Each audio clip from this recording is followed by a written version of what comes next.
just go ahead and start talking. Let's talk about the big picture here. Mm-hmm. Obviously, the need to replace these bridges. It's not just so, I mean, we know that there are wrecks, obviously, and that is a safety hazard. But the bigger hazard is Tybee literally becomes an island and threatens the safety of thousands of people here when something like this happens. Right. Well, we just saw with Hurricane Irma where nobody could get on the island, nobody could get off of the island because of the low-lying level of the causeway and the fact that the bridges are so low. And this is something that's nothing new. We've been arguing this for a long, long time. If you add on the fact that on busy summer weekends we have situations where we can't get people who are injured on Tybee off of Tybee to get emergency medical treatment. We had to have a helicopter take somebody off the beach just a few months ago. This is nothing new. This is a safety issue, and it ought to take precedence over other issues that are funded by the DOT.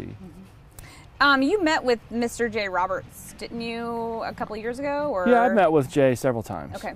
And what's that been like? I mean, you schedule that, or kind of walk us through kind of what that's been like? Yeah, I've scheduled requested a meeting, and he's been very open to meeting. I met with him several times. We had a meeting with him and the governor and Russell McMurray about a year and a half ago.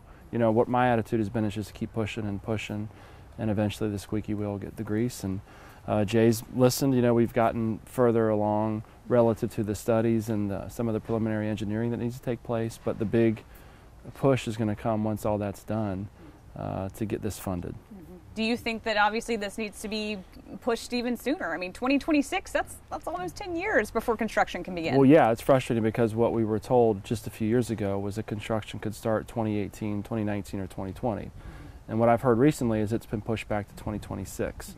I haven't heard that definitively, but I think that's very unfortunate that projects that are beneficial to people's commutes, make for shorter commutes, a lot of those projects up in Atlanta, or relative to commerce. I understand commerce is very important, but this is about safety. This is about people's lives. There isn't anything that we haven't said before.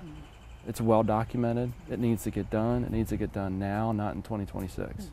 And obviously, come 2026, is it gonna get pushed again? Right. I don't know. I tell you, as I've told many people, this has been the single most frustrating thing that I've ever dealt with in my 12 years as mayor, by far. It's because it's hard to get answers. It's hard to find out when these things are actually going to happen. And I don't want to get sideways with the DOT because you don't want to bite the hand that feeds you. So all I can do is continue to advocate, continue to meet with the governor, the next governor. I'm sure I'll make an appointment with him right when he gets elected and do everything that we can to get this thing done. But they seem to, seem to be as equally concerned when you met with them as far as, because obviously you've met with them about this project specifically, right? Yeah. I mean, from everything that I was told, that this is something that's a concern for them. They're very well aware of it. By they, I mean Governor Deal, who's been very supportive of Tybee. Jay Roberts, the planning director, Russell McMurray, they've all been very helpful and supportive and have answered my questions. But when you get down into the bureaucracy of it, it becomes extremely frustrating because there's so many federal permits, there's so many moving parts associated with this, that it's difficult for us here at the ground to find out what's actually going on and when this thing's going to be completed. And that's kind of what we've been tasked with these last few weeks of actually trying to dig into the weeds. And we found an audit that the state of Georgia, the audits division of the state of Georgia actually conducted an audit to figure out, how DOT prioritizes projects. And they found out that, there really isn't a system, that a lot of times they just kind of decide when they decide, and it's not a public, there's not a public prioritization list that's available that you can see. This is why this project is happening, and this is why this one's not happening. And is that frustrating to know? It's extremely frustrating. I was in Atlanta yesterday, and I drive past all these projects that are getting constructed, and think, well, when are we going to get what we need? Now, that being said, I do understand the problems with the federal permitting requirements that are in place for this particular project that are overly burdensome. But once the permitting is completed, I hope that the new governor and the legislature and the DOT will make this one of the top priorities in the state to get completed. You know, what's your concern if this remains a long-term project, though? I mean, if we're looking at 2026, I mean, we've already seen what's happened. What are we going to see in 10 more years? Yeah, well, that's unacceptable. Totally unacceptable. We cannot wait 9 or 10 more years to see something happen out there. Too many people have lost their lives. There have been too many near misses relative to this hurricane. During Matthew, I was on the phone with people out here trying to beg them to leave because that road was going to be covered up. And luckily, Matthew did a last-minute jog to the east that prevented a catastrophe out here because people would have been stranded. I mean, I don't think there's anywhere else in the state, except for maybe some of the maybe St. Simon's, I guess, that has such a low-lying road. But their road has been addressed. Their bridges have been addressed, and it's time for ours to be addressed. We can't wait. It's like New Orleans. New Orleans before Katrina, they were arguing for decades they needed to do something about the flood levee protection systems down there. It shouldn't take something like that to address our issue. And that could have very well happened with Matthew. Had Matthew not done what it did, you would have had all those people stranded out here. They had no way to get off. Irma, we had people stranded out here. Thank God nobody had a heart attack or anything while that storm was getting close to us because there had been no way to get a helicopter out here. I could go on. I know. And did you ever sent letters too? You've sent some letters to the governor and those of... I sent a letter to the governor, I think back in August, if I remember right, and I did get a response back from his office. And that we did get a copy of the approved, I guess, preliminary plans for the project that are now on the city's website.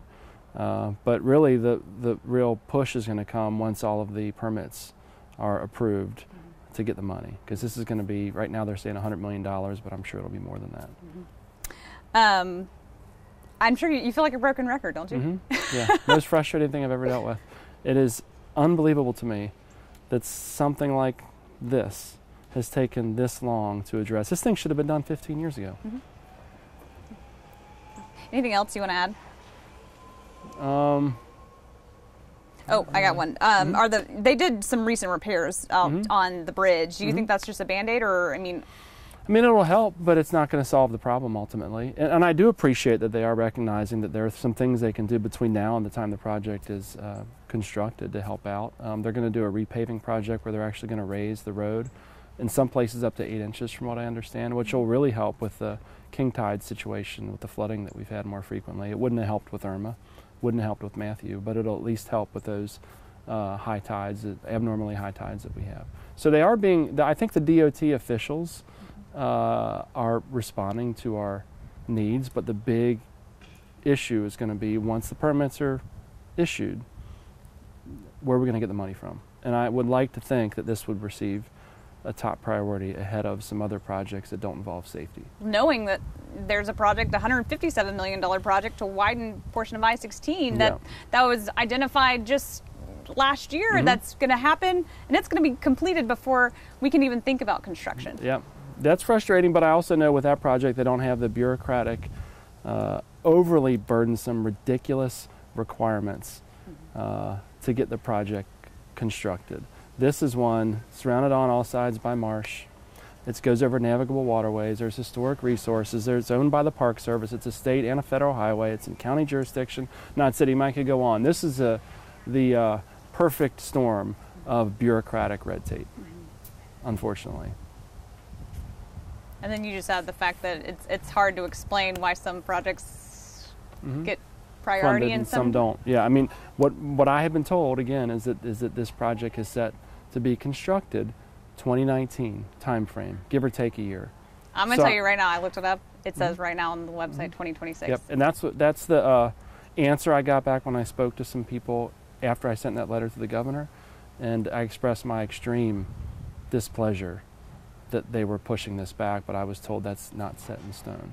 So we will be lobbying, once the permitting's done, we will be lobbying aggressively as possible. When I say we, I mean our entire island is going to push and advocate to get this done sooner rather than later. And it should be added that the project that they're going to do is not ultimately what I think is the long-term best solution, but it's so much better than what we have that I don't really have any other choice. When's all that stuff scheduled to be done? The permitting? Uh-huh. I was told sometime in 2018. They have to get permits from the Army Corps and some others. The main thing is an environmental report they have to get approved. Mm-hmm.